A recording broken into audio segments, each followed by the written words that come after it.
अमरावती जिल्ह्यामध्ये 10,000 बोगस मतदार याद्यांमध्ये घोटाळा करून हे सरकार सत्तेमध्ये, अनिल देशमुख यांचा पत्रकार परिषदेतून सत्ताधाऱ्यांवर आरोप। संगमनेरमध्ये अजित पवारांच्या विरोधामध्ये शेतकऱ्यांचं आंदोलन, कर्जमाफीबद्दलच्या वक्तव्याने शेतकरी संतप्त, अजित पवारांनी माफी मागावी शेतकऱ्यांची मागणी। राज ठाकरेंचा अपमान करणाऱ्याला मनसेनं धडा शिकवला, आळंदीतील ब्लिंकिट कंपनीतील कर्मचाऱ्याला चोप, राज ठाकरेंच्या संदर्भात केलं होतं वादग्रस्त विधान।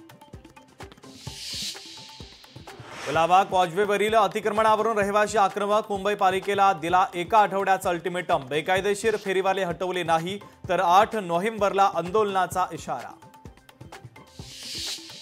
चंद्रपूर जिल्ह्यामध्ये हमीभाव खरेदी केंद्र बंद तर सोयाबीन उत्पादक शेतकऱ्यांची निराशा, राज्य सरकारने तात्काळ दखल घेण्याची शेतकऱ्यांची मागणी। बीडमध्ये 10 ते 12 महिलांकडून घराचा दरवाजा तोडत एका कुटुंबाला बेदम मारहाण, जागेच्या वादातून मारहाण झाल्याची माहिती, केज पोलिसांकडून अधिकचा तपास सुरू। पालघर जिल्हा आरोग्य विभागाचा नागोंदी कारभार समोर, रुग्णांसाठी असलेल्या बेडवर श्वान झोपतानाचा व्हिडिओ तर नागरिकांकडून रुग्णालय प्रशासनावर संताप व्यक्त।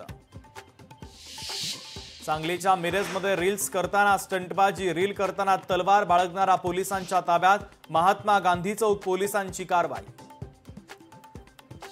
लोणावळ्यामध्ये अंडी विक्रीच्या दुकानातून अंमली पदार्थ विक्रीचा प्रयत्न, पोलिसांची कारवाई, दोघांना अटक तर 5,000 रुपयांचा मेफेड्रोन जप्त।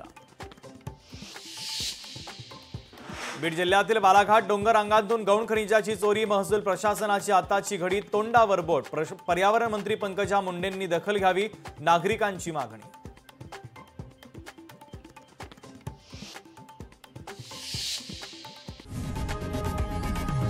लोकशाही मराठी ऐका, पहा, जागरूक रहा।